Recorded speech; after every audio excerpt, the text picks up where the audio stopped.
On ne parlera pas du film ce matin.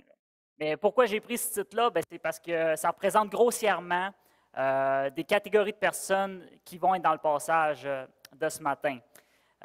Vous avez sans doute connu des gens qui sont peu recommandables dans votre vie. Des gens qui paraissent bien, mais qu'à l'intérieur, ils ne sont pas tant bons. Des gens qui sont mauvais. Ou d'autres que c'est des truands ou des malfaiteurs. On a toutes des opinions de ces gens-là. Puis qu'est-ce que les Écritures ont nous montré de ces gens qui appartiennent à ces catégories-là? Donc, sans plus tarder, je vous invite à ouvrir vos Bibles dans le livre de Luc, au chapitre 5, versets 27 à 32. Luc 5, versets 27 à 32.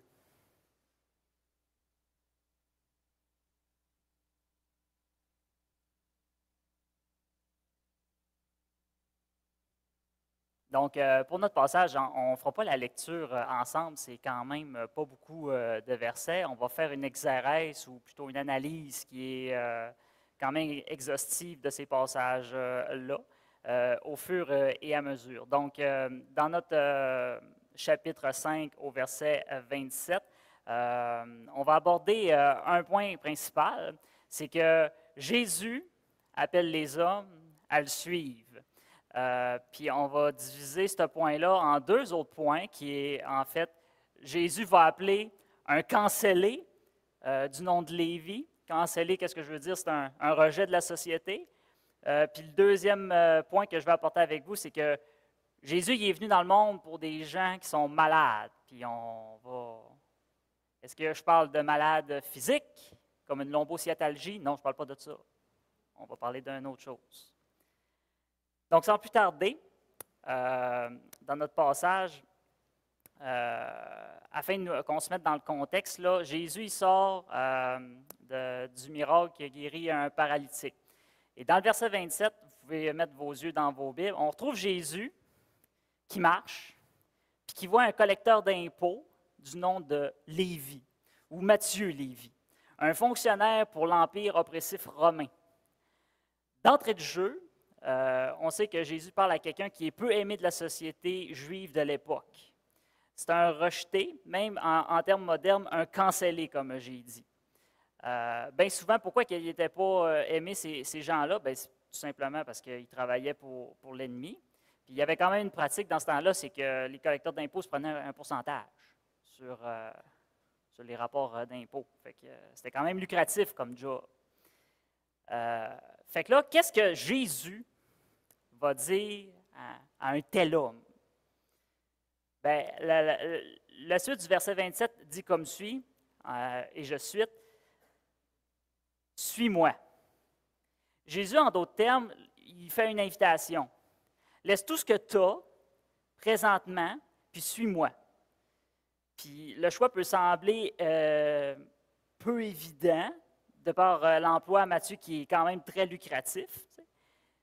Mais Jésus demande de laisser tout ça, puis suis-moi. Fait que, quoi dire à cela? Fait que, le verset 28, le texte, il ne reste pas silencieux. Il va nous montrer sa réaction. Une réaction qui est remarquable, qui est rapide, puis qui est assumée.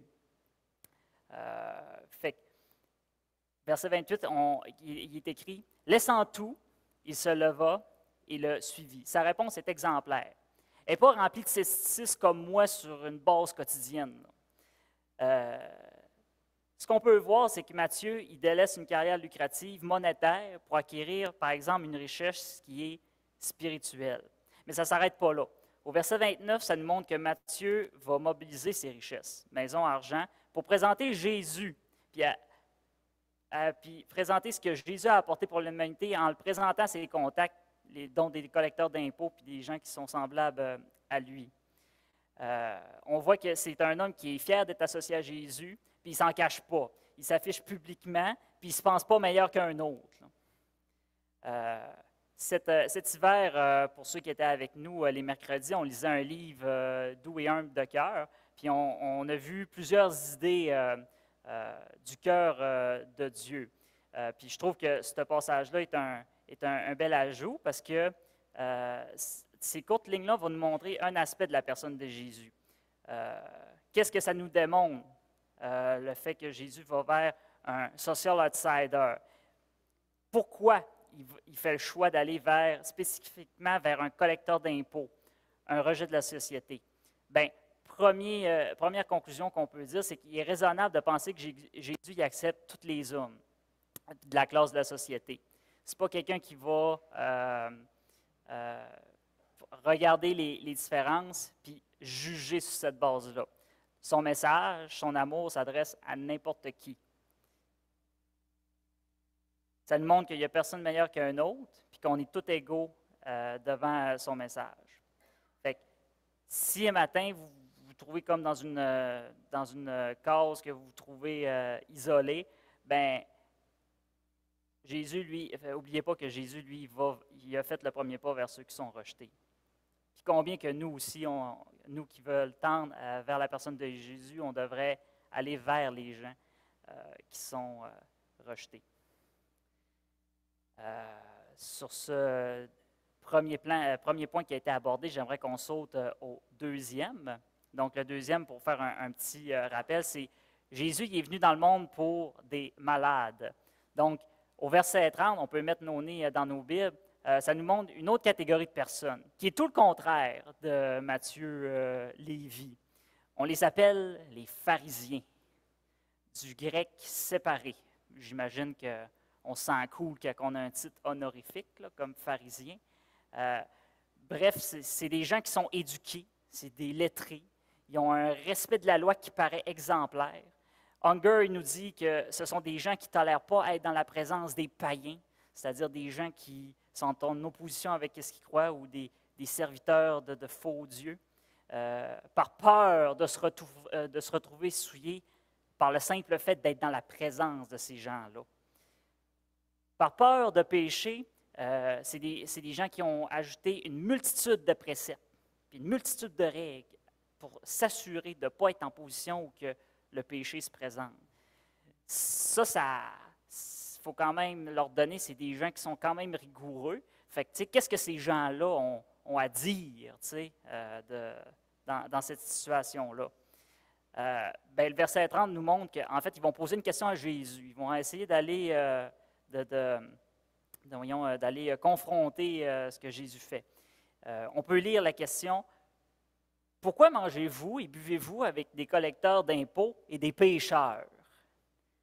Leur question transpire en quelque sorte un sentiment de supériorité. On voit que Jésus, le fait qu'il mange avec des pécheurs, ça les achale bien gros. C'est le contraire à leur pratique. C'est le contraire aux guidelines. Puis bien souvent, les gens d'un autre, quand il y a un guideline, c'est bien winner.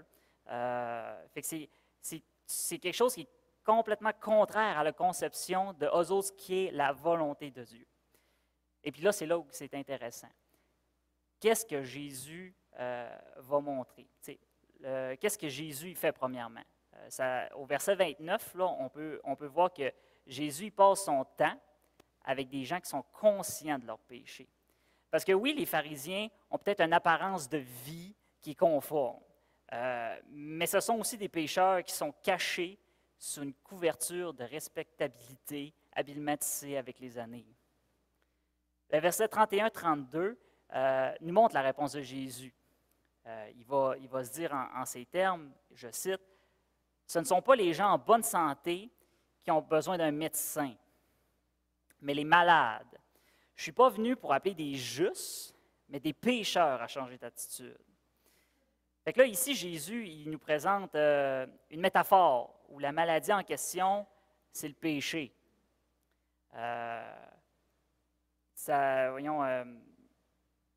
Puis pour une maladie, on a besoin d'un médecin pour que ça soit diagnostiqué puis traité.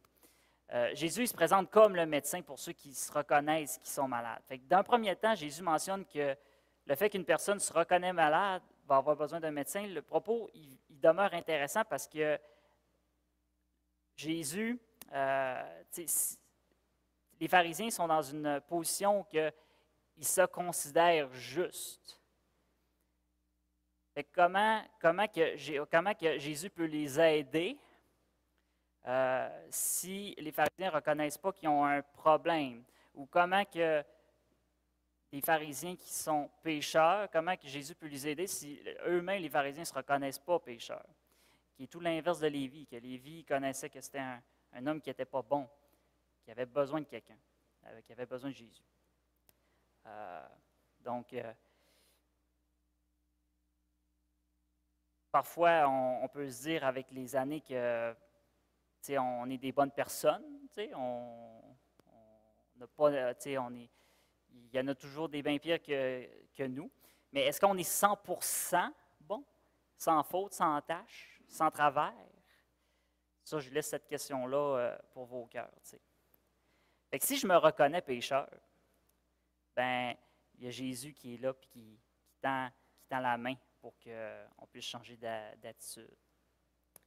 Moi, je trouve ces lignes-là qui sont encourageantes parce que souvent, on tente, à force de la vie chrétienne, des fois, on tente à s'éloigner de l'idée de nos péchés. Pourquoi? Ben, parce que on voit ça comme un échec, on voit ça comme de la faiblesse. Mais le fait de reconnaître qu'on est malade ou qu'on est pécheur, c'est le début de la rencontre avec Jésus-Christ. Si on ne reconnaît pas qu'on est malade, ben, on ne reconnaît pas qu'on a besoin de quelqu'un. C'est la même chose après 10 ans de vie chrétienne.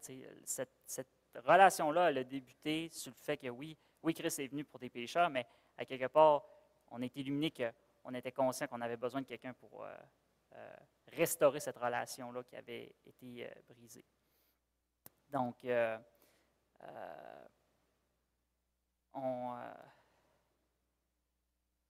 c'est un peu l'encouragement que je voulais apporter ce matin.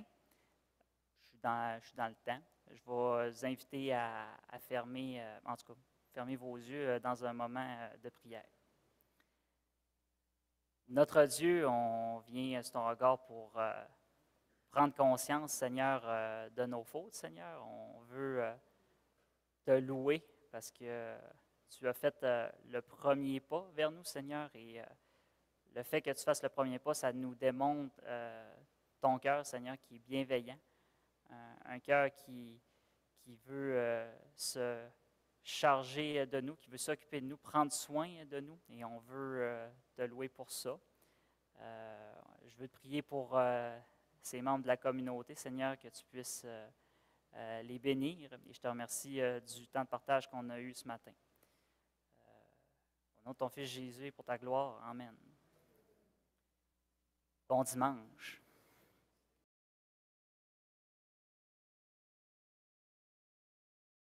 Je te parler un petit peu, mettre les écrans.